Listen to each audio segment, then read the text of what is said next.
Hi, folks. You're with us today, Tacitus today, your pushback channel, and thank you for joining this audio radio live stream. In this essay, I'd like to talk about some developments around the Western world, but I'll go to the United Kingdom for this one, where the new hustle, the new grift, is the racial pay gap, not the gender pay gap, but the racial pay gap. And this allows a double grift here. You can then go to the racial pay gap, but particularly black women are oppressed and different pay or lower paid and so on. Now, this is probably a little bit more nuanced than I guess some people would realise, but the champion of this in the UK is a particular woman of a left-wing party, and I just want to talk a little bit about the proposed legislation that this is in federal parliament in Britain, and the proposed legislation they're putting forward. Now, they're arguing that statistically, black people make less than white people. In order to come up with this grift, they sort of add up the wages of 10 floor cleaners or security guards that are all black, and then add up the wages of 10 company presidents or managing directors and say, well, look, see, there's a difference.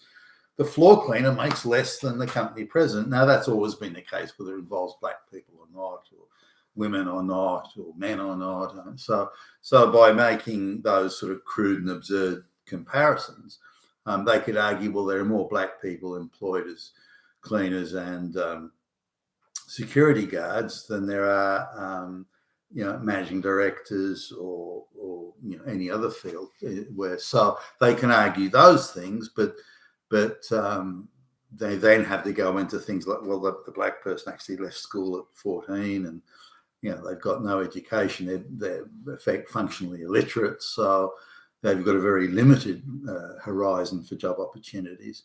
And cleaning and security guarding is about all they can do. So that's hardly an issue there. If you want to address that, there's a whole lot of other things you have to address. But they just want to put this up as, well, look, different outcomes. It must be fucking Nazi fucking oppression. Those fucking fascists oppressing those black workers. So that's it must be racism, Nazis, far right. So they want to go down that path, and these are the stupid, absurd, and really manufactured type statistics that they bandy around. Same as the gender pay gap. They compare a woman working part-time with a man that works full-time and does overtime. Say, look, see, there's a pay difference. It must be the misogyny or patriarchy, when of course there's nothing of the sort. But they're not interested in reality or addressing reality or of solving social problems. They're just putting out a race hustle in this case, and a race grift. So let's look at the head race grifter. Now, you'd think that they may come from like a Diane Abbott or a David Lammy or some other race hustler who's black, but it's nothing of the sort. So this politician's female. She comes from a well-to-do family, went to private schools, expensive private schools in an all-white neighbourhood. So it's 99.99% white. So what exposure she has to oppressed black people is quite beyond me. So it's all white area, private school. She then, from the looks of it, I'd say gets an affirmative action thing, but she becomes a professional uni student. She's 11 fucking years at university. So, and she's a student activist, quite a prominent one for black women and LGBTQ rights. Now, this is a reasonably prestigious university. So now, as far as I can tell, the black population of the university at the time this woman was there was around 1%, not even that. And most of those were from rich African princes sending their children there rather than sort of local black working class people. Why she would get caught up in, she's not a very attractive woman, and you look at her and think, could she ever get laid? And I'm not sure she ever got laid at university. She, a beauty queen she ain't. Very big in the student activist and LGBTQ. So I assume she just got caught up in the I have to oppose something, I have to be against something, otherwise I'm not a caring person. So she got caught up in all that. I've looked at a couple of interviews, not long, but 1 or 2 minutes that are online that she's done, and she comes across as maybe not moronic necessarily, but certainly not very bright. There's no way she got the masters and the PhDs in any form of known merit. But anyway, so her doctorate was paid for in a scholarship from a far left activist NGO. I mean, why would they be singling her out for that? I mean, clearly they must have some sort of control over, given their activism is completely within the realms of the activism that she now has today, even though she's in her 40s. Now she finishes at the this far left activist NGO stuff. Doctorate, which again must be affirmative action. She's just not bright enough to get a doctorate. Having said that, it's in sociology, so I don't think anyone would fail anyway. She walks straight into a well-paid, quite senior lecturer role. She goes from straight into it, and yet, those sort of roles are for the exceptionally gifted, like the I don't know, the Einsteins of the world get those sort of gigs, not somebody like her.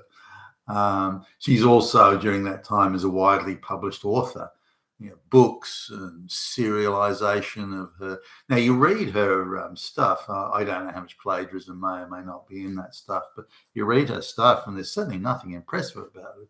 Why that would get picked up and published, and then published widely internationally, for which she was very well paid. How that was possible, I don't know. Now, she's got, just the way she talks, and she's a very prickly personality. I can't imagine anybody warming to her and thinking, gee, she's a really nice person. I don't see that at all.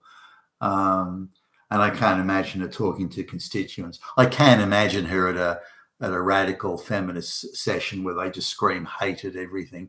And I imagine they'd say, well, she's a fellow traveller. That I can see. She'd get on with those people. But in terms of getting on with sensible, reasonable people, I doubt she's even capable of that. But anyway, a left-wing party of some prominence just gave her a safe seat in Parliament. So she didn't have to do anything, didn't have to woo anybody or charm anybody. They just gifted her this seat, this district that was guaranteed to put her in Parliament. They gave her that. And then within a short space of time, she's the frontline spokesman for gender and race hustling. Now, coming back to the legislation that they're proposing, is that there's a difference in outcome between black and white workers in terms of pay, but they do this just by averaging. So because black people have lower paid jobs, they're screaming out, this must be racism, when it's nothing of the sort. Now, there's a lot of black people or brown and black people in England that are working illegally under the table for cash and all these sorts of things. So if they insist that everybody is a registered employee, for a registered business, and everything's above board, there's no under the table payments, there's no income packaging where they throw accommodation, crap accommodation and food in so they can get cheap burger flippers, peasants from Pakistan or something. If all that's done away with as part of this act, then that's quite a good thing, in as much as it returns the advantage back to white working class people.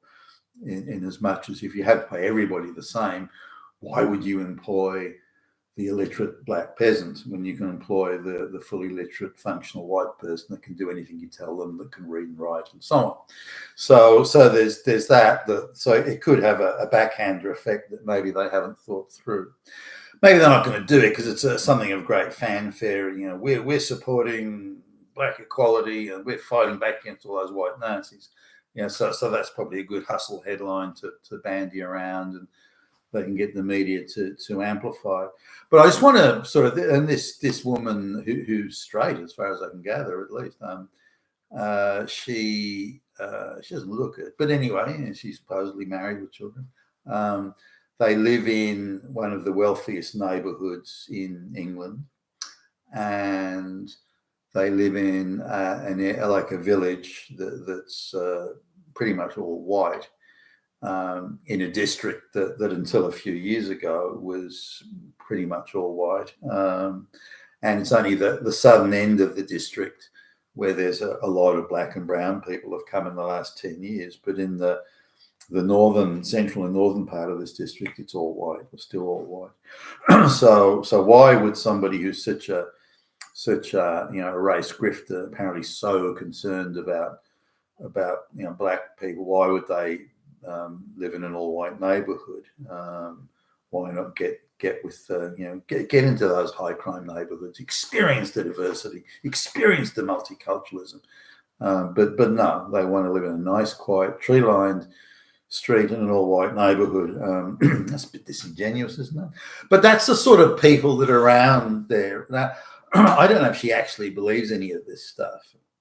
And she still, even in her 40s, she still talks like she's a first-year uni student and a radical, running around waving placards. She doesn't seem to have left those days behind, even though they were over 20 years ago. But then she's never had to, reality comes from having to live within reality. If you're allowed to live in fantasy forever, then you stay as a child because you exist in this fantasy world.